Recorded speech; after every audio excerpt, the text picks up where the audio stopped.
Welcome to Joe's Happy Hour, a show about markets and life hosted by Joe Fahmy. This podcast is for informational and entertainment purposes only and should not be regarded as personalized investment advice or relied upon for any investment decisions. Joe Fahmy is an employee of Zor Capital, and he and his clients may maintain positions in the securities discussed in this podcast. All opinions expressed by Joe are solely his own and do not reflect the opinions of Zor Capital. The views expressed by guests are their own, and their appearance on this program does not imply an endorsement of them or any entity they represent.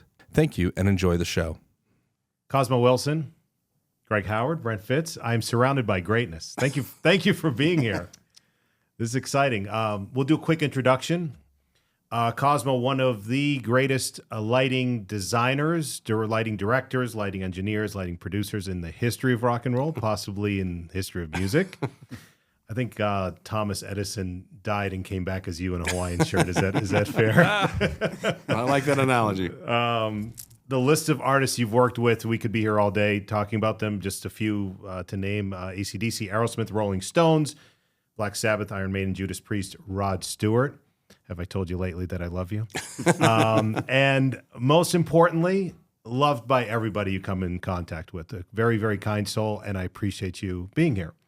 I want to give the guests an opportunity to introduce themselves in case there's something you want to say or something I forgot. So please let the audience know a little bit about you. Well, I mean, I've been doing lights. I've been in the business for about 46 years, actually. Next month will be 46 years that I've been in the business. I've been running lights for about 40 of those years. And I love what I do. I'm very fortunate. I get to work for the bands that I love to listen to. I'm really lucky in that sense. And the nice thing, I'm a person that likes bringing joy to people personally, but the nice thing about doing rock shows is you bring joy to a lot of people. You know, most people who are at a concert smile, and it means a lot to me. Yeah, that's great. And we're going to get into that in the process of everything, you do with your lighting. Greg, legendary guitar tech. Also, like I said, I'm surrounded by greatness, so I'm excited for this. You've worked with, again, the list is endless. We could be here all day. AC/DC, Aerosmith, Green Day, Linkin Park, Sheryl Crow. You've been with her for a while. Ringo, Starr, Jimmy Page, Hall & Oates. Say it isn't so. Yep. And in addition to being one of the best in the business, you're very entrepreneurial. You've also started a while back your own Three Monkeys is the name. So it's your own solderless patch cables, equipment for guitars, amps, and so forth, which you can get into as well. Also, thank you for being here, and thank you. Tell the audience a little bit about yourself or anything you want them to know, or something I might have forgot. I've been doing it not as long as Cosmo, but almost 30 years for me. But I was not touring, but I was in a band and worked at music stores and stuff probably 10 years before I started actual touring. So I started an amp company in 2007 with Brad Whitford from Aerosmith, who I worked for 23 years, and my another business partner, Ozzy Osson. And then we did amps for about 10 years, and then I came on an idea of doing a solderless DC cable for pedals for guitar players. And nobody had done that before, so we designed it, we patented it, and we sell it. So that's what we're doing now. That's pretty cool. I love when people are creative and coming up with ideas and starting businesses. Yeah. So my audience is a lot of financial people, so we'll get into that as well. Brent Fitz, I know this guy. Token Canadian. Just a drummer and a Canadian. Canadian. One of the best touring rock drummers on the planet. Played with... I should know. I shouldn't even have to look at my notes. Slash, Gene Simmons, Aerosmith, Adam Levine, to name a few. Played with Joe Fahmy at his birthday party. That's another famous musician. Yeah. And Brad Whitford. Yes. And Brad Whitford. We've all toured together. That's sort of our Yeah, we have. So you're the glue because I've met you guys through Brent, and I've been fortunate to be friends. So thank you for helping out, as you always do with these, and tell the audience a little bit, or jump in with whatever you want to talk about. I'm in the people business. That is the truth. I'm in the people business, and I love great people, and I've been blessed to travel and play music. But the other gift is making friends around the world. These two gentlemen are, dear friends of mine that I've met through music and touring, and And we literally could talk about restaurants and, things Coffee. globally. Coffee. Like it's about a global thing that we've been very blessed and lucky. And Joe and I too, we met over, conversations probably about restaurants, Yeah. in different cities. And it's just funny how it all kind of comes back around. And we're all in business, doing music and financial things, but it's the people business. And that's, I'm the glue. That's why I'm here. The 6 degrees of separation, I'm convinced Brent is 2 degrees of separation from anybody in music. I don't care if it's like, oh, Neil Diamond's at Madison Square Garden and I know this guy, or like any random tour man. It's amazing. And it's, as you said, it's a lot of it has to do with just your ability to network and connect with people. And that's a gift. I came from a small town. I grew up in Winnipeg, Canada. It's a smaller city, compared to New York City or somewhere. Yeah. And you find ways to get yourself globally acquainted. So, luckily through people in music and the dots that connect you are, experiences with meeting people. So it's not rocket science. Yeah, no, it's a great thing. Cosmo, walk me through the process of a band hires you, and I know sometimes you tell me you're like busy for a month or two working on the whole, I don't know if the right word is choreographing, syncing everything, the lighting to what you expect the concert to be. Like, do they give you a set list? Like, how does it work where you are putting your magic together through, I've seen your gear and the rig and everything in front of you. How does it work from, the quick sort of Cliff Notes version from start to finish? They hire you from the amazing lighting show that people see at a show. Well, I mean, there's basically 2 types of, I'm not going to say bands, tours. There's like, I went out with Slash in 2022, coming around out of the pandemic, and we were playing a lot of places that already had lighting rigs in there. So what I had to do was formulate a show that I could adjust to each different venue, which had similar lights but different. But you take a band like AC/DC or, on a big full tour where we bring the entire production with us. Now that's more where we sit down in the beginning, I come up with a design. I'm an old school guy, so I kind of harken back to the way lights were done back in the 70s and 80s. There's much more technology now, but, some bands are more involved in the design process, and my favorite bands are the ones who just let me do my thing. They might have some ideas of, where they're going to do a song. They give me, and Brent will tell you this, that they come up with a set list of songs that they're going to do, maybe 30 or 40 songs, and then they'll whittle it down to whatever they're going to do for the set.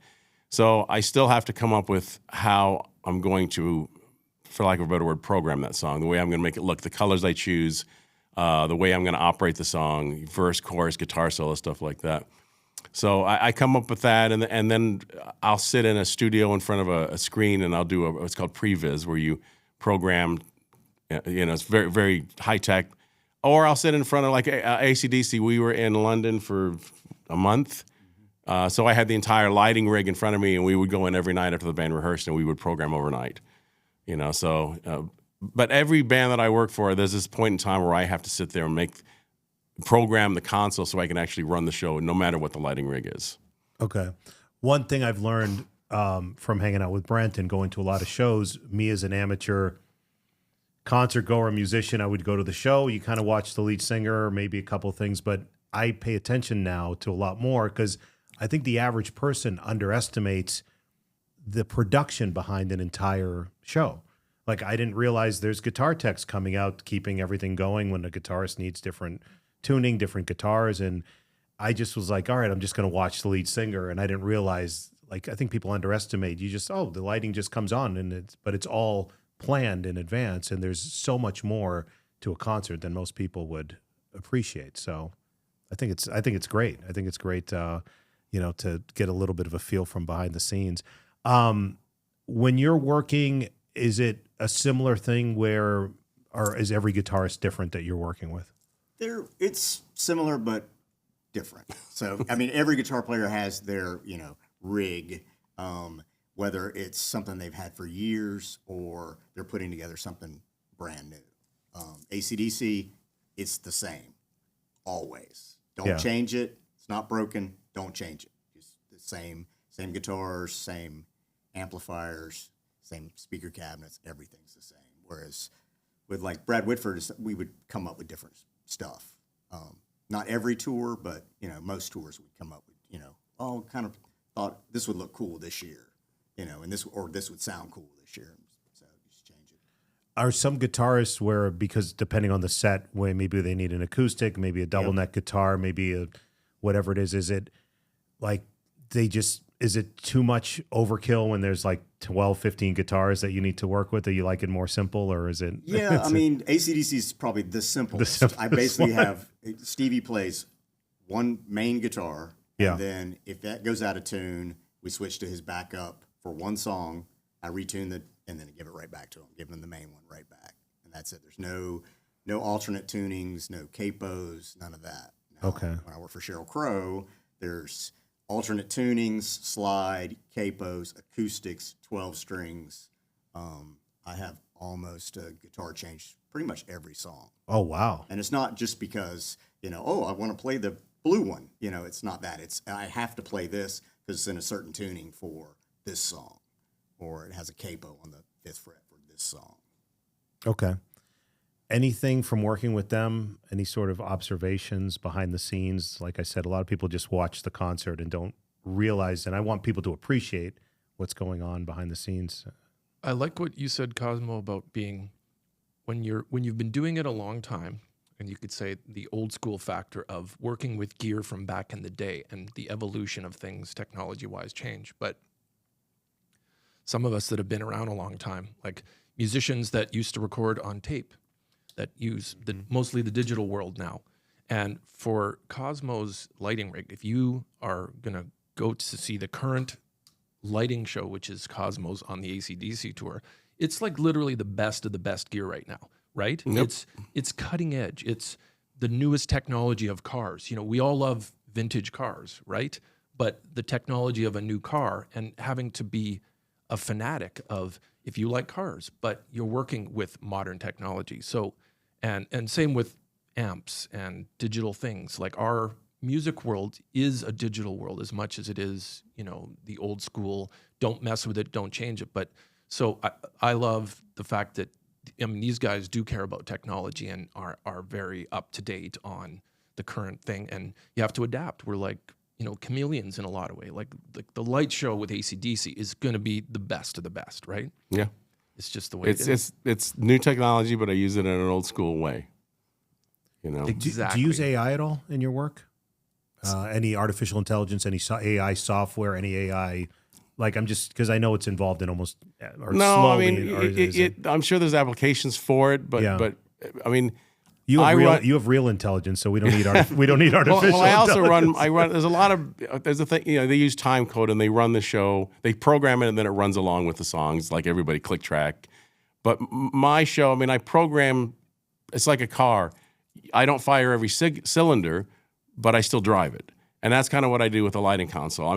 The lights come up, but I'm hitting everything manually. I'm running it old school. It might be programmed in the sense that these lights come up when I hit this button and these lights come up when I hit that button, but I'm still hitting the buttons. I'm still manually running it. Okay. There's literally, to note, there is a show going on with the lighting director. It's not just, you are part of the show. Yeah. And he's playing the lights, if you want to, so to speak. As I always say that, I'm playing an instrument, but instead of sound coming out, it's light. Okay. Working with AC/DC, anything that sticks out versus other bands as far as the way they do things, or pretty professionally run? I know you said like a lot of the guitar stuff is the same, but as far as just the tours, is there anything, I don't know, maybe your favorite parts of it that might be? Well, the one thing I love about AC/DC is they bring a huge show. It's all about the production and the bigger than life is what I always say. It's bigger than life, but they don't get lost in it. Even though it's so big, you're still looking at the members on the stage, and they bring, like he was saying before, if it ain't broke, don't fix it. Everybody jokes about the albums being the same, but that works. So they bring every tour that we do, we want it to be a continuation of the previous tour, where the band walk on stage and they're in their space, in their comfort space, right off the bat. Granted, this might be different lights, a different stage, but there's certain things that are going to remain the same, and they have they have that formula and it works. So we don't change it.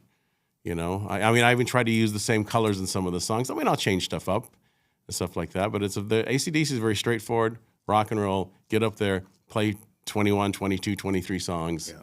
They don't, they don't talk to Brian talks to the crowd like Once, early in the show once, really. He just says hello, and then insert city. And then they just play the songs. They're probably the most pro band I've ever worked for. I mean, that's the one thing you can say is they are pro. They rehearse until it's flawless. All the members rehearse. Yes, all of them. Everybody rehearses until it's flawless. And then and like our job is to make the band comfortable. People that do backline, drums, guitars, bass, whatever, we're there to set the stuff up and tear it down and make it so that the artist, all they have to do is walk on the stage, take their instrument, play their show, give the instrument back. An extension of the artist, though. Yeah. Very much an extension. A tech, a personal like guitar tech that handles one person, or sometimes if you have to handle a couple people. But that person's very important to us. Me as a drummer, the drum tech is your guy on tour. These are things I never thought of because I just didn't think of them. I mean, when I saw him, he's like, "Oh, I have a drum tech." I'm like, "What's that?" He's like, "Someone has to put this set together. If I break a cymbal, do whatever." And I'm like, I never thought of that stuff. And having that that support staff is huge, especially when they're pros and amazing like you guys are. So yeah. Well, Cosmo, how many AC/DC tours have you done? A lot since 35 years of touring with AC/DC. Yeah. I mean, there's one thing that I want to say about.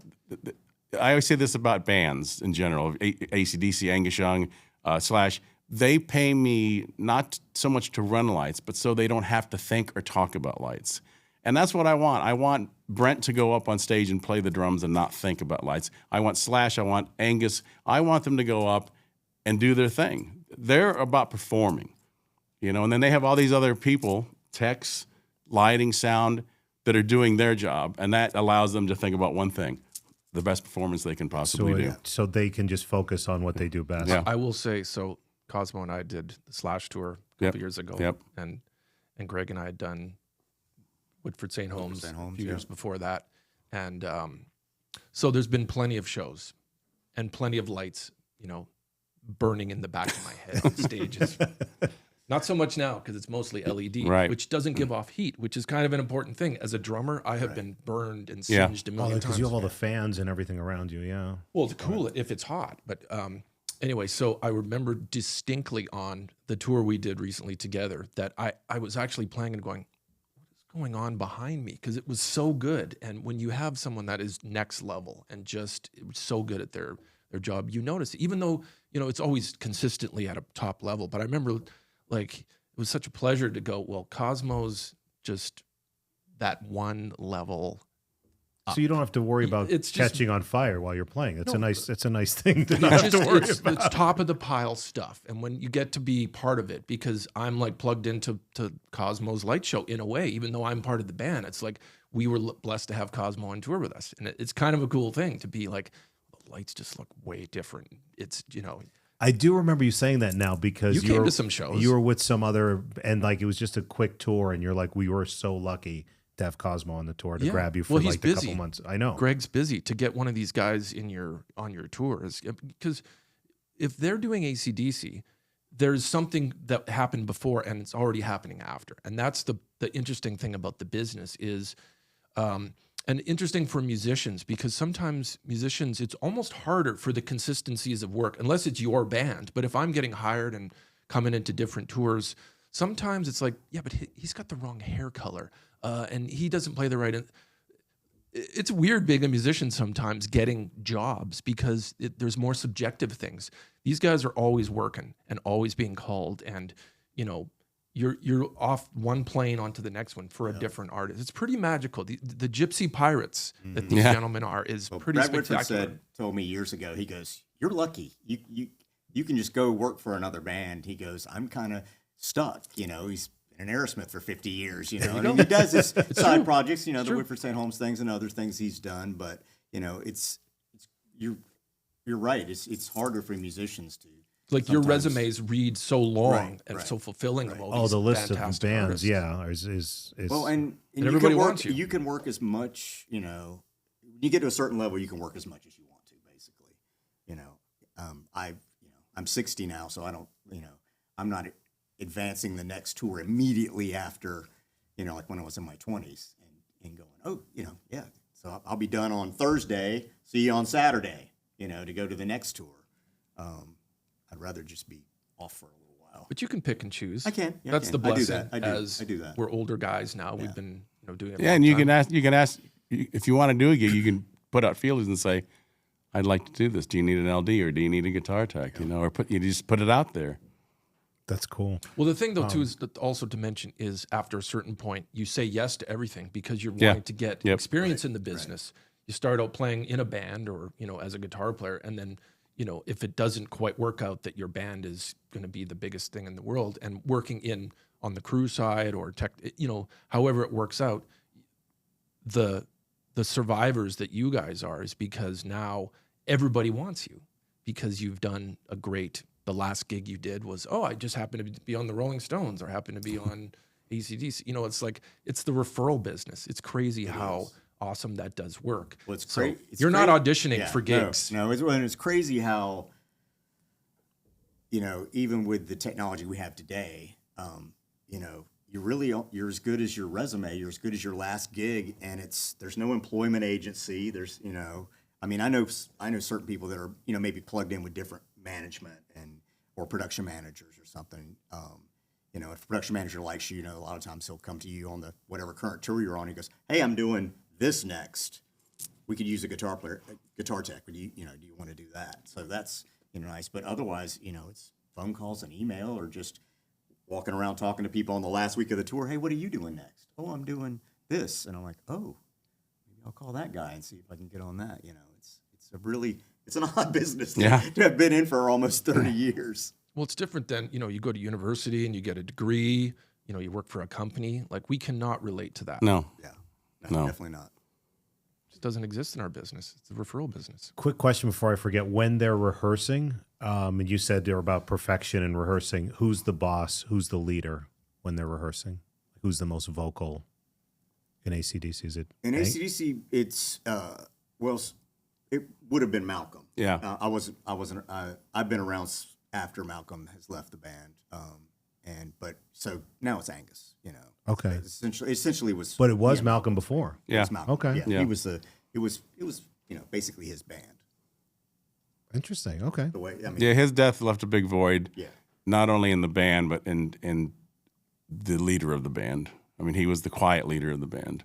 Okay. I didn't know that. Yeah, a lot of people don't, but I miss him a lot. He was a good teacher. He didn't tell you how to do things. He made you think. And he did the same thing with Angus. He didn't tell Angus what to play. He made Angus come up with stuff, and then he did that with me, with lights and stuff. He'd come up with ideas, and he wouldn't say, Cosmo, you should do this. He would say, "Let's talk about this," and we would come up with an idea together. It was great. Proper teacher. That's how you learn better, by making you think, which is cool. I learned. You told a cool story when Axl Rose filled in. I think he did about 20 something shows. Yep. Mm-hmm. I always growing up, he was always late for shows. Now he's Right. no longer late. And you said a little bit had to do with AC/DC. I think that had to do with AC/DC that again, they're so pro that does it say 8:00 on the ticket? Well, that's when the house lights go down, 8:00. It's not 11:30? Yeah, it's not, that's literally it. And then the other thing with Axl, and I know his guy told me this. He's like, because he was doing Guns and AC/DC at the same time, going back and forth there for a while. And he's like, Axl's happier doing AC/DC because he's just the singer. He's not the boss. He's not. He doesn't have to worry about the lights. Right. He doesn't have to worry about Whereas when he's the boss, because he's kind of the boss of Guns and Roses. So he has to worry about all that stuff. So I think he was just happier. He even told his guy, "Oh man, I can't wait to get back to AC/DC." That's pretty cool. Yeah. I mean, it's cool that, you can, even though you're with one legendary band, you can still pick up and learn professionalism, timing. And I'm not making fun. I'm just saying, I don't know him. I'm just saying that's cool that you can pick up pretty cool stuff and then go back to the other band and implement that because now Guns N' Roses is on time. Yes. That's a cool thing, I think. But that's why these gentlemen have so many skill sets because of traveling with so many people and so many different tours. And you got to figure that out. And you have to be good at adapting. And like the survival on tour is not for everybody. No. And we are, not. you know. Well, and you were talking before about what we do and the technical end of it, how good we are at running lights or guitar, drum tech or whatever. But there's a lot more to it than that. There's the personality. There's getting along. Get along. I mean, I'm as you know, I'm known for I'm a happy person. I'm positive. I go to the dressing room. I mean, I would go see Steven Tyler when no one else would, because I maintain a calm demeanor, and he can yell all he wants at me, but I don't yell back at him. He calms down. I've only, in all the concerts I've been to, I've never heard the lighting guy be mentioned at a show. But Steven Tyler talks to Cosmo during the show. I've heard him mention your name during the show. Cosmo, dude, it's like, Or he'll just yell Cosmo, and after the show I'll go, "What happened?" He says, "I was just feeling good. I yelled your name." I'm like, okay, awesome. fair enough. That is awesome. No other show does that. Wow. When we did this show in Boston, there was a part of the show where he wanted me to. We worked on it before the show. He was up on the Green Monster. I guess we did the 50th anniversary show. Oh, that's right. And so he wanted me to have the spots like they couldn't find him. I'm like, Jesus Christ, Steven, your LD should know where you are. And he said, well, no, just play along with me. I said, okay. So he said, I'll say Cosmo here, and you move the spots to the center. And then I'll say, no, Cosmo up here. And then have him come up to the Green. I said, okay, we can do that. So he comes in for the show for sound check that day, and he has Cosmo written on his arm in a Sharpie. And I just thought he did it as a joke. He had it on during the show, and he says, well, I did it so I wouldn't forget the cue. So there's all these pictures of him with Cosmo on his arm, and I mean, 15-year-old me never would have dreamed that Steven Tyler would have my name written on his arm. Oh, that's awesome. Maybe people thought it was a tattoo. How do you feel about Aerosmith being a Bostonian, Joe? I was going to lead into, I didn't want to make it all about AC/DC. I don't know if I can even ask this or if you know the answer. Is Aerosmith going to play ever again? Opinion? I think they will. I mean, a lot of people go, well, they thought they were done. They said they retired from the touring stage. Steven Tyler definitely damages his voice. We did a Janie's Fun show 2 months ago. He did fine. He sang 5 songs. He didn't belt it out, but I was impressed.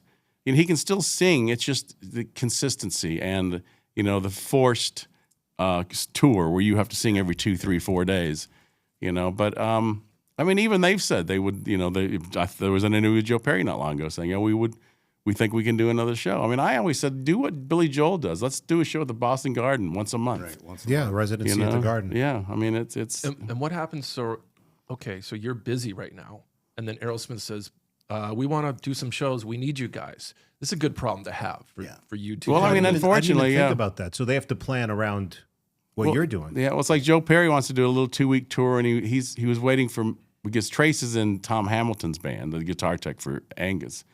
So Joe wanted me to do it and wants Trace to do it, but they decided to book the dates when AC/DC's in Europe. I'm like, man, somebody didn't think. Yeah. And normally the bands will actually, will wait. They'll wait, for Cosmo or for, a front of house guy or, whoever, that's been their guy for so, and be like, when are you done? October? Okay, we'll go out in November. Well, it's funny. It's like you take AC/DC and the Rolling Stones. They're two, for many years they were two big bands filling stadiums. So they try to give each other leeway of touring at different times. Okay. And the other thing is our production manager, Opie, he does both the Stones and AC/DC. So they wanted to give him, they wanted to allow him. And it's like our sound engineer, Pab, is a sound engineer for AC/DC. He's also the sound engineer for Paul McCartney. So Paul McCartney, tries to go around AC/DC. Doesn't always work. I had to do when AC/DC started, I missed a 6-week run with Steven Tyler. But I told Steven Tyler from the beginning, when AC/DC goes out, I go with AC/DC. So I had somebody fill in for me. It was great. And then I came back. It all worked. That's cool. I got a guitarist question for you.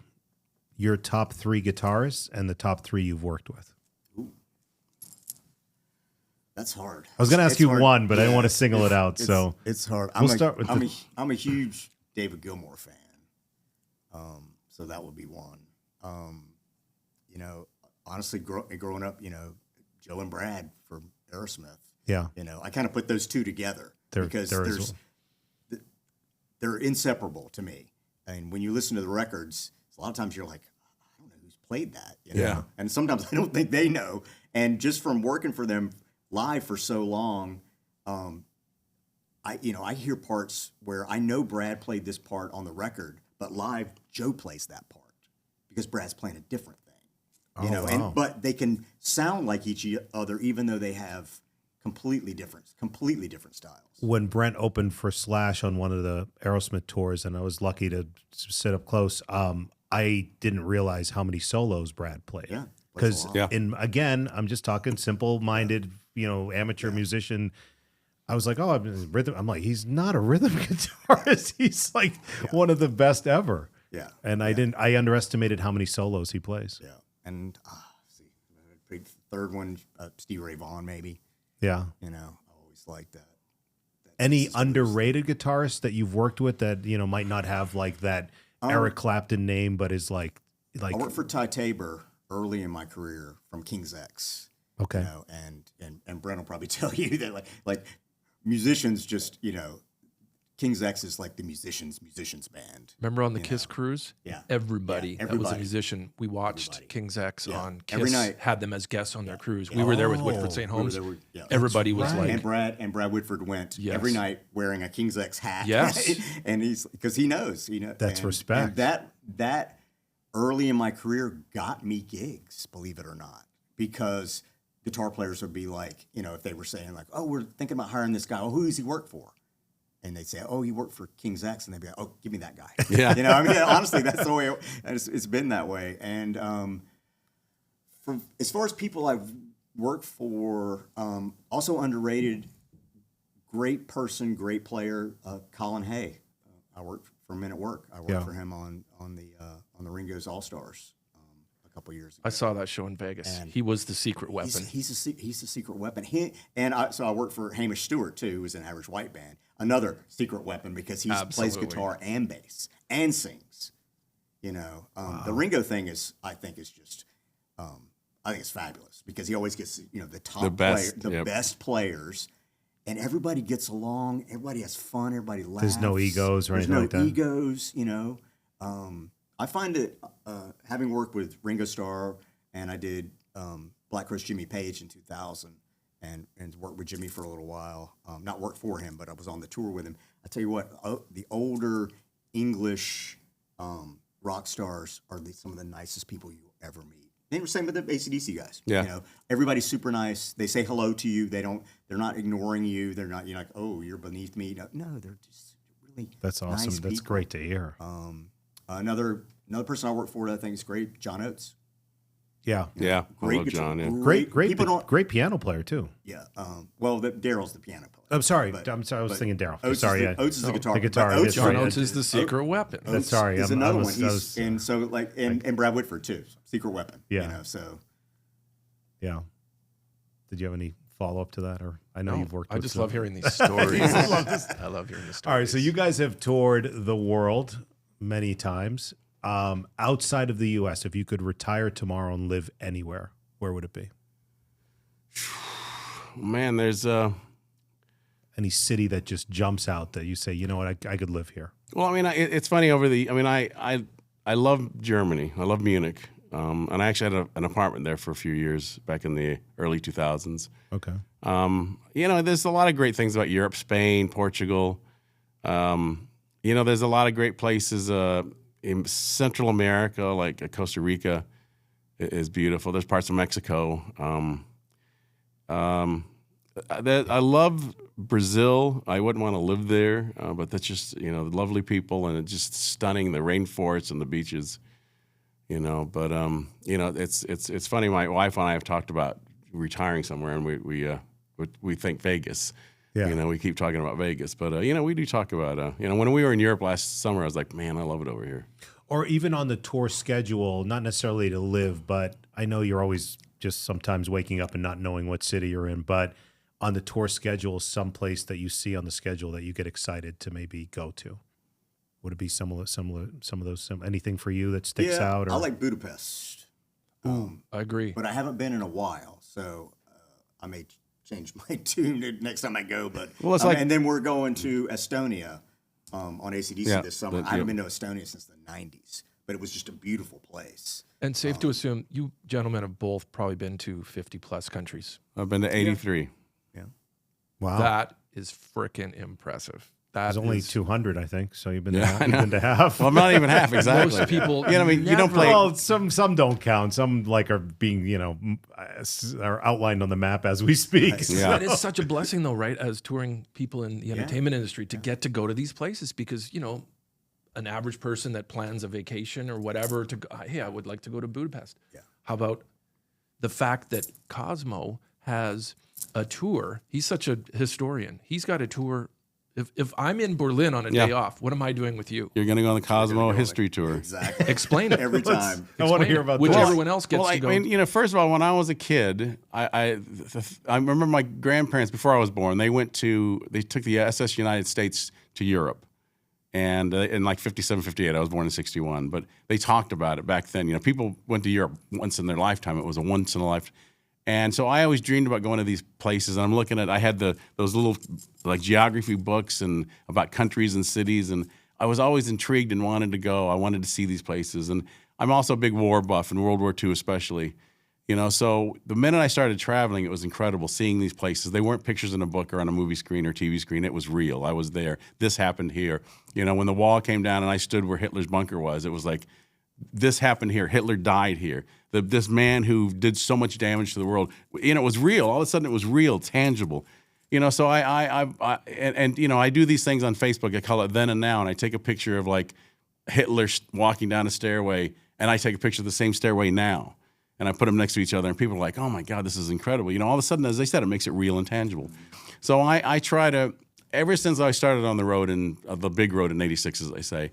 I wanted to see places, and I had people on the road that had been out, experienced, and they would take me to places, and show me things. And plus, I had my own yearning, and I went and learned. I went to museums, and I went to sites of battles and stuff like that. But as I got older and more experienced on the road, I started taking the young people. I did the same thing, pay it back. In Berlin, I have this thing called it's a Berlin History Walk, and it starts at like 11 in the morning, and we walk throughout Berlin. We stop and have beers and bratwursts. And we see historic sites. I take them to Brandenburg Gate. I take them to Checkpoint Charlie, different museums, and then we finish in a German restaurant in the old East Berlin. And everybody loves it. I mean, it's really weird. It's stuff of legends. Like he just brought it up. People, because they're once again, I'm a tour guide. So everybody says when you retire from the road, you should become a tour guide. But But it's great that I could text Cosmo, hey, I am in Buenos Aires, Argentina today. Where am I going? I'm staying at this hotel, which we've all stayed at the same hotels over and over and over. I want to go down the street and I want to get such and such food. He's going to give me 5 options. Greg's going to give me the 5 coffee shops, which we always So you talk guys about. are like Yelp. You're like personal Yelp completely. people. I mean, he'll tell you right now, I do a sheet. I call it a day sheet. And it used to be like a rag where I would make up stuff, but it turned into more what to do on days off. And on this, each tour is a different name. On this particular tour, it's called The Dirty Deed. And it lists sites, seeing where to go, like museums. Like the one I did for Vegas. It says, Dead and Company are in town. Go see Postcards from Earth.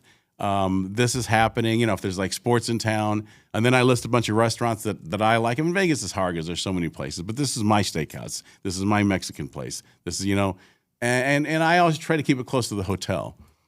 So because a lot of people don't have a lot of time and they're going to go out and eat and they're going to, so it just gives them a little idea. And everybody loves it. And like Brent says, people will be on another tour and they say, "Do you got a day sheet for Budapest?" And I go, "Yep," and I send it to them. It's incredible. I love it. I mean, we all have the same. I have a ton of friends that tour, and it's the same thing. It's like they'll be like, "I'm in Dayton today. What's a good Thai place?" Yeah. And You A lot guys of have us all have- the coffee places, all the food places. You know it. Well, the first time so we toured 2014, Aerosmith and Slash, America, and Cosmo. Yep, I was there. Both of us there. And but you and I had met previously. Yeah, right, yeah. But Greg and I had just first met on that tour. And, everyone's getting to know each other first couple of shows in. And I remember we were in Chicago and day off, and I'm like coffee hunting. And there's Greg. I see him. That's Brad's Tech. He's over. And we're at Intelligentsia, which is a great coffee shop. And right away, I was probably with Todd or Frank, and we were like, oh, he gets it. He knows. So that was our we just kept bonding. running into. We would be like, multiple different cities, we'd run into each other at the same coffee place. So we're And all it's kinda always like, the best ones, right? I see. We all kind of See, know I'd be the white coffee trash at places. Dunkin's, and I've never run into you guys. But That's because what you're I- from up there. I get it. It's because I'm from Boston. We got to go to Dunkin's, but you guys go to like the actual coffee roasters and the high end places, and you Well, know where they are. Over time, it's just like that is the gift of going on tour. And, Cosmo has not only his great steak places in Vegas, but you have 83 countries of steakhouses. Well, it's to like in choose Mexico from. City. There's several hotels in this area. It's called Zona Rosa, but across the street from the hotel is a place called Charisma, and everybody knows about it. The minute you say you're going to Mexico City, they go Charisma, and it's a Mexican bar restaurant. They have great food, and everybody goes there, and it's just something you can just say. Mexico City, they go Charisma. Yep. I mean, it's What amazing. it is. Or Rock Bar. Oh, yeah, Rock in Osaka. In Osaka. So. Yeah. Couple other things. When you're touring, you guys both speak very highly of your wives and family, and you're great family people. But when you're touring, how do you balance being away and missing that? I'm not just asking because your wife is here. I'm actually, I was going to ask that anyways. Being on the road must be tough sometimes. How do you balance that? Well, I mean, for me, Deanna, my wife, and I have been married for 20 years. I'm 64 now, so we got married older. She knew what I did. We knew each other for 10 years before we got married, and then just one day we just decided to date and thought, you know what, we're right for each other.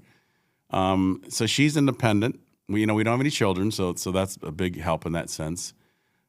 She comes out and visits me, and it's hard on her. Things happen at home. Like I live in Florida, and hurricanes happen. Yeah, I remember. It's difficult, and she's the strongest person I know. She's amazing, and this is her. She's been taking care of her mother in our home, and her mother has just gone into assisted living. So Deanna hasn't really been able to travel with me lately, so we're making up for it. So she's here now, and she's coming to a few other cities. She's smiling, so you passed the test. Good answer. Traveling for you, is it? I know it's similar for me. My wife Paige is, she's been around the rock and roll business for longer than me. She had friends that were roadies when she lived in LA in her 20s. The guys that started Show Power, lived in the same building with her. So she's been around. So she knows what I do for a living. And we don't have kids. We do have a dog, which she has to walk when I'm not home. Otherwise, I walk the dog. But yes, it's kind of the same thing. It's like stuff always breaks. Like usually the first day after I leave, something breaks. Murphy's Law. But my wife's she's a strong person, and she's independent, and kind of does her own thing, and just retired from cutting hair for 40 years. So now she can come out more often, It is tough on but it is tough. the day that we have where, you're speaking to your spouse and sometimes, hey, how was your day, honey? And we go, yeah, it was okay, And unfortunately, some of it's, the whole fucking day it can be monumental to the average person because you just played in a great city somewhere around the world and you ate some good food and, we know our lives can be grueling with the travel and stuff, but I mean, we do love what we do. Yeah. And it is a blessing to be able to say, hey, I had a pretty good day. I'm on tour. And And then the hot water heater's out at home. Right. well, that's the thing. Is, You played 70,000 in a soccer stadium. It is weird to sometimes say, hey, my day was awesome. How was yours? And if you get, as we are good spouses, we know how to navigate in our relationships. But my wife is great. I mean, we've been together forever because she does not give a shit. And I mean that in a great way. As my wife is not my fan, she is my wife, and we are a team. But she is not enamored by the business, and she plugs in and out. But she's not wired for what we do, and that is good. My wife is not a road person, and we come home. I come off the plane, and you could have just been on some great show in Argentina the day before, and the second if she picks me up from the airport, That's and yeah, she one might for be like, me. okay, I gotta go.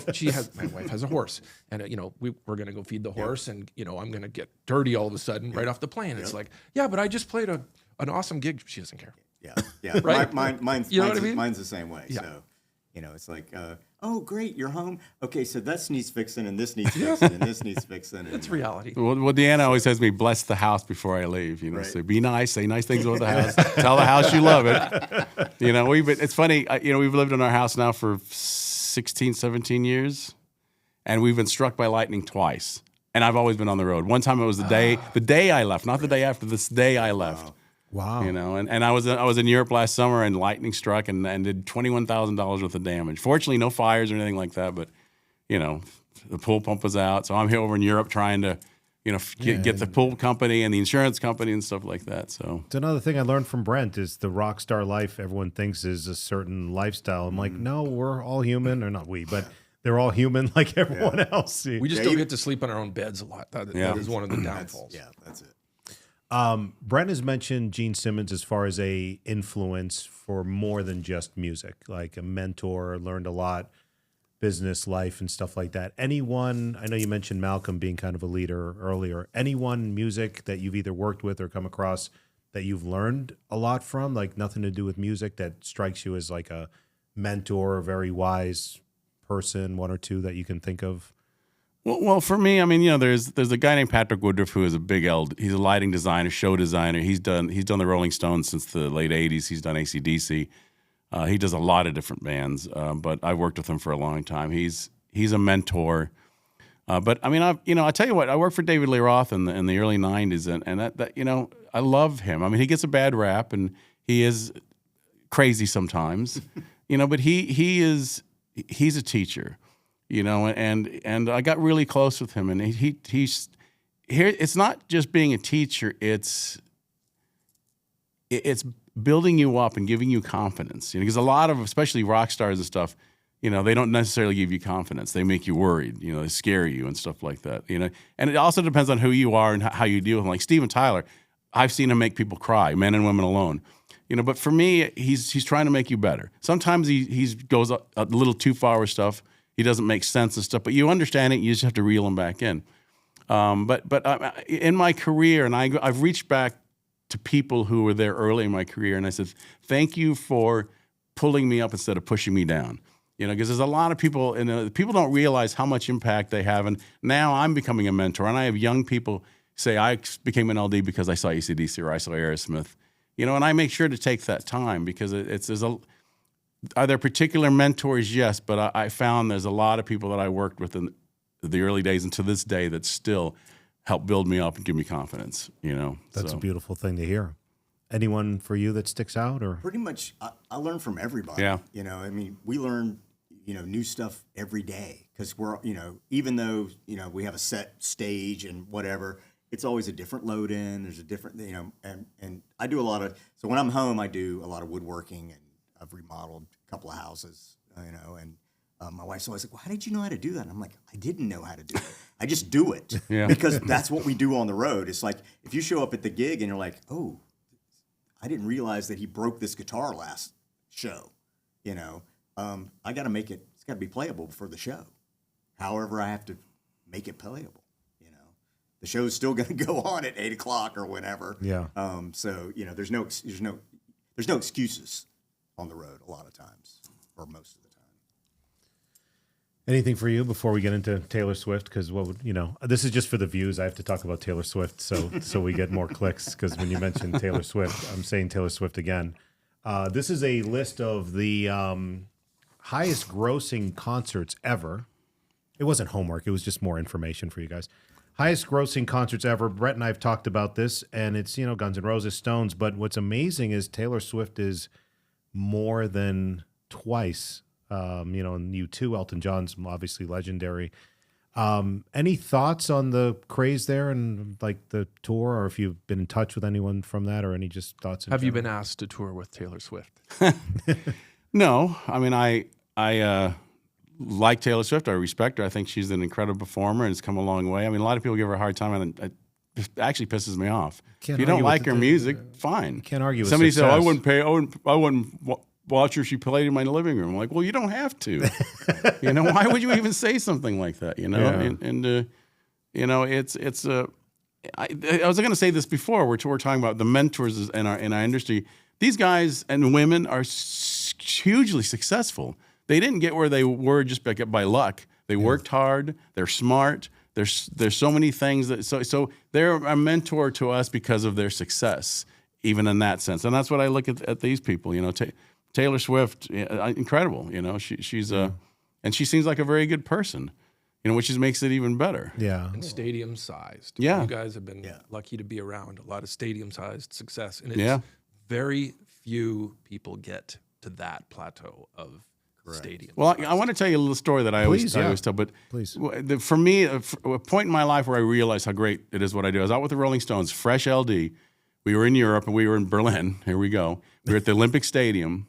And I've been running lights for a few months by that time. And I'm up there, and they're doing You Can't Always Get What You Want. So he stops when the audience is singing it, and they're like, what? I look around me. I get the audience lights up. Every single person in that crowd is smiling. Every single one is smiling. And I'm like, how lucky am I to get to do something that brings so much joy? There's no discussion about it was good. Everybody's having a great time. Everybody's looking up at the band and Mick Jagger, and they're looking at each other, and they're smiling, and they're waving their arms. And I thought, what a great job I have to do something that helps bring so much joy to people. How many people can say that? That's a great point. There's something about listening to the music you love, and the right type of music within 7 minutes can change your mood. Yeah. If you're ever like down or you're ever having a bad day, all of a sudden you're playing something in the car and you're like rocking out at a red light because that music. And when you're at a 2-hour concert, give or take, that can really fuel those endorphins. And there's nothing like live music. Nothing. Yeah. And you can feel you feel the crowd, even if you're not the performer. Like when the house lights go down and the crowd, I mean, most of the time, like, arm hairs go up, and you're just like, you can feel the vibe of, not to get too hippy dippy, but it's a thing. No, it's a thing. And like Cosmo says, and I know I look out, at the crowd during the show, and people are not just sitting there, they're not on their phone or crying, or they're enjoying it. It's like it's everybody's Saturday night. It is. Yeah. It is. And we have to remember that when we do get the gift of going on tour. Right. And, concerts don't just happen Saturday night. The entire tour and over the course of time. Bingo, exactly. And I one thing I say to my lighting crew before a tour starts, the first show, first night, I bring them, I say, listen, we're going to have a long tour. There's going to be good days. There's going to be bad days. There's going to be late load-ins. It's going to suck. It's going to rain. There's going to be all kinds of issues. I said, but I'm going to tell you one thing right now. All those people out in the audience, there's going to be at least one person there that's going to remember this show for the rest of their life. Yeah. And I said, don't forget that. Don't. If you have a bad day, just remember those people out there. That's why we're doing this.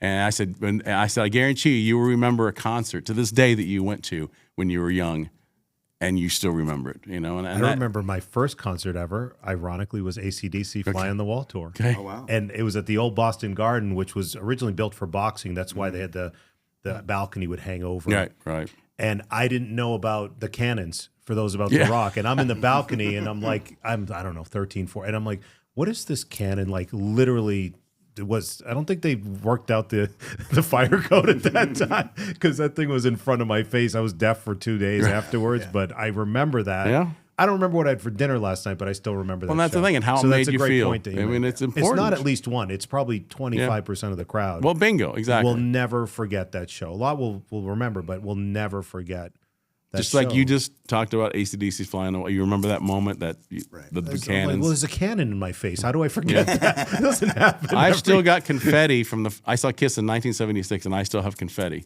Really? Yeah, from that show. Right. Wow, that's cool. I'm just jealous you saw Kiss in '76. I was 6 at the time, but I did see Stone, Steel Wheels, and I had a moment back because I saw on the last weekend here in Vegas, Living Colour was playing, and they were on that tour. Yeah, they opened up. They were fantastic. Oh, you mentioned you worked with Vernon Reid. You said his rig is pretty complex. I mean, amazing guitar player. But you've worked with him. Yep, great band. Yeah, I worked with him on the Experience Hendrix tour. Oh, that's right. A few years ago when the whole band was on the tour, but I tech for Vernon. Yeah, he seems like he just plays effortlessly. When you're playing with your eyes closed, you can just tell he's not only an amazing guitarist, but I think you gave me an approval too, because I had worked with an underdog great guitar player on the Hendrix tour, Mateau Nanji. Oh yeah. And Mateau, great. again, one of our conversations, he goes, "Hey, did you work with Mateau?" And I go, "Yeah." And it's nobody ever comes up to me and comments, "Did you play with Mateau Nanji?" Yeah. Who's a great guitar He's an player, amazing. but he was on the Hendrix tour with you. We have a mutual friend that I'm trying to get on the podcast, Carrot Top, who's a mutual friend, but I know is a very close friend Yes. of yours as well, and a big rock fan as Yep. well. So, Scott, if you're watching this, we'd love to have you on. Talk a little bit about your friendship, because I know he's not only so loved in Vegas, but just, I mean, I've not met anyone who's just, again, you talk about how music makes you feel. Everyone goes to his show and absolutely loves him. If you talk about your friendship a little bit. Well, I with mean, him. he's obviously very funny, but he's real funny. You know, he's in the sense that, I mean, I love his show because he actually sits and talks to the audience. You feel like you're in his living room. But you love the story about Carrot Top Scott. He's from Cocoa Beach. I'm from Orlando. His father worked with NASA. We're close to the same age. But I used to go to this place called Calico Jack, CJ's. It was an oyster bar outside of Orlando. And there was this guy, Scott. He was an oyster shucker. Red hair, crazy, funny as hell. And he was my oyster shucker. And, as things go, one day he's not there. And I just didn't think about it. We weren't like friends when we hung out, but he was always there when I went there. A couple of years later, I'm watching The Tonight Show, and there's this guy, Carrot Top. And I'm like, that's the guy, the oyster shucker. And we didn't see each other for years. And then I was here doing a show, and I reached out to him. And he didn't remember me, but he laughed, and he said, I remember when I worked at Calico Jack's. And that he was actually a comedian. Then he went to work for Calico Jack's. Then he went back to being a comedian. And he has a good story that I'll let him tell you on that. But I see him every time I'm in Vegas. We stay in touch. He still lives in Florida. Splits his time between here and Florida. And it's great because when Aerosmith was here doing a residency, I would call Jeff as assistant. I say, "Can I bring a bunch of the Aerosmith crew down?" And they would go, "How many?" And I get to the guys and I'd say 20, and he'd go, "No problem." And we'd go down. He'd do a meet and greet with us, and it was great. And he would come to our shows. I mean, I actually put him behind my console once. I got this picture of him running my console. He's not really running my console, but man, it was stuff of legends. Oh, that is awesome. That is so great. Yeah, he's, again, very loved in town. And anytime, and I mean, look, everyone has a right to be in a bad mood, have a bad day, but I feel like anytime anyone's ever run into him, always amazing, great spirited. My brother ran into him and said, "Oh, my wife loves you." And he grabs a phone and did a 2-minute video that was hilarious, off the spot. And I'm like, that's stuff that you never hear of, and is great to hear of how gracious he is, especially, with that many people. With the crew and so forth. He's incredible. He does all the shows he does, and he does little tours here and there. But it's good to know him, and I love he's coming to the show on Saturday, so I'm looking forward to that. So that's great. Any closing thoughts? I know you're kind of a fan too, listening to all this and loving the stories as well. Well, I'm excited for the show Saturday. So you guys you were Vancouver a couple days ago. This is what's great is, like, again, I always bring up the gypsy pirate lifestyle of, like, you guys are here for a couple days, then you're out in the next city, and there'll be some good dinners had in Vegas. Oh yeah. See a bunch of great friends, see an amazing concert Saturday night, massive thing at Allegiant Stadium, and then you will rinse and repeat. Go to Detroit and do the same thing. Yeah. There's one thing I want to say please about Brent Fitz. So there's the one thing as a lighting director, especially director, not designer, director, running the show, operating the show. The key thing, the number one thing you have to have is timing.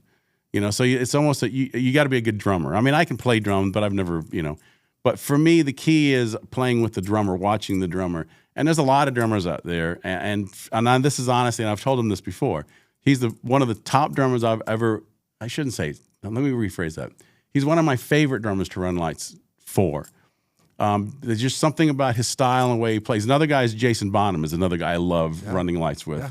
But the thing is with me and him is especially when Slash would be jamming, he'd put in little fills here and there, and we'd nail it together, and he'd look out at me and wink and stuff, and it was such Which has never happened before. That's what I'm saying, the gift of, like, we actually had a great connection on tour because we were part of the show together, and it's cool. Yeah, and I just wanted to say that because since we're here together, but he's one of my favorite drummers to run lights for. So plus, I would get my dad on the phone on tour, and my dad, again, Cosmo is a special personality, and my dad would call it, "Hey, how's it going?" And I would put my dad on FaceTime, and Cosmo would talk to my dad. It was great. awesome. Yeah, So I enjoyed that. Mm-hmm. Well, that's great. I feel like we could go on for hours with stories you guys have. We haven't even scratched the surface. We have I to go mean, eat somewhere good now and get some coffee. But it's Joe's happy hour. I was just looking at the time. We're almost at an hour. But I don't know if there's any sort of, I don't know, closing thoughts or stories or anything that might have come up that, might have, we can go around if there's anything else. I mean, I can't put into words how much I appreciate you guys doing this. And again, we could probably go on for hours with stories like we're hanging out having coffee. But, or if there's any other questions or topics you wanted to bring up while we... Well, one of the things, because we always say there is a financial end, it's a little bit of stuff going on where it is still the music business, but I would say that these guys deservedly so. Like, it's hard to find something you love that pays too. Yeah. Right. And I think at the end of the day, we don't always think about the paycheck, but it is nice when you do get paid well. And thankfully, there is opportunities to get a good living out of what we do. But it doesn't come easy, to get actually fairly paid in a business where, and anyone else will, for me as a musician, there's 10 guys that are waiting to take my job. Yeah. That's another weird thing too. But for you guys having you're wanted, right, and you want to get paid well, and you do get taken care of. So I just wanted to bring some sort of financial. There is a financial side to this. Like, you can't just go out and work for free, and that it's tough, right? Yeah. Oh, 100%. I mean, and it's funny because you get the list with Taylor Swift here being number one. She did something that most bands don't do. I mean, bigger bands have a tendency to bonus their crew after a tour. Not life-changing amount, but it's substantial depending on the tour. I've had as little as 500 and I've had as much as 25,000. But she gave out life-changing amounts, 100,000, 500,000. I think some people got $1 million. And still people gave her a hard time. Oh, she's just doing it for taxes. No, she's not. She's taking care of the people that work hard to get her show.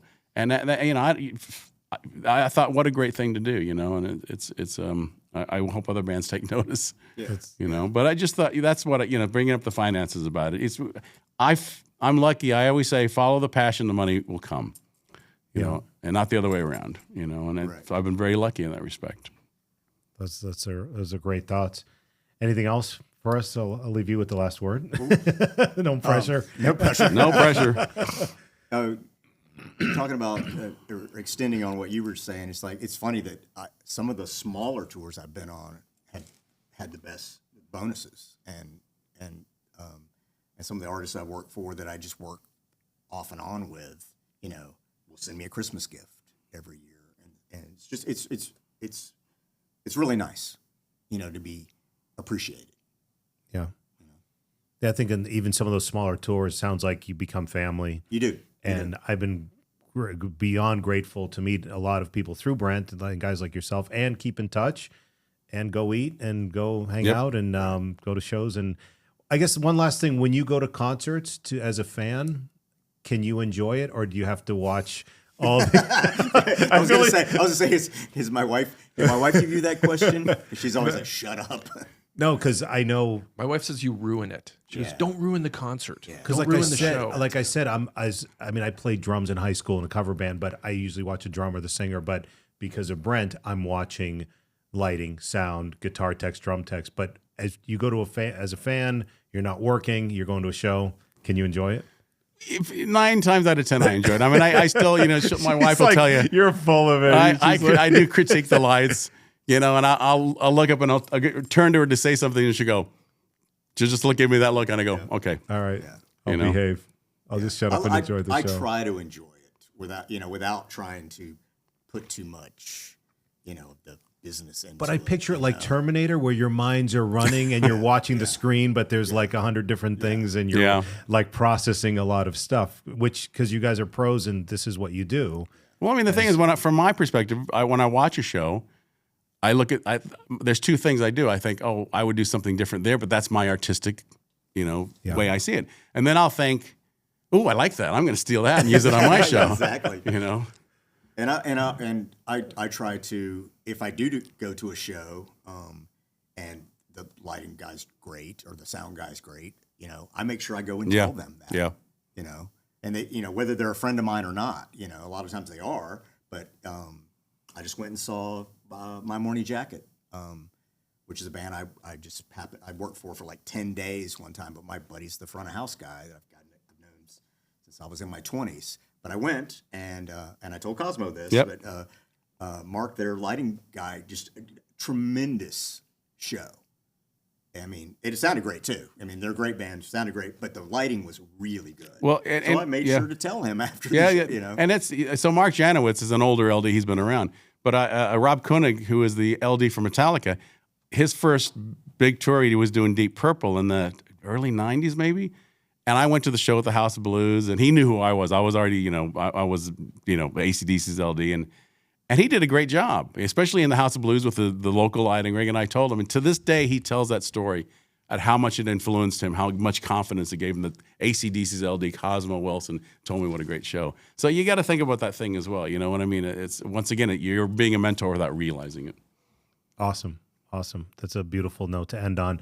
I can't thank you guys enough for doing this. Thank you for your friendship. Thank you for your humility. Thanks for sharing some stories, and hopefully we can do this again soon. I would love that. We're honored to be here. Thank you. Awesome. Thanks, guys. Appreciate it. Thanks, Brent. Always good to be here.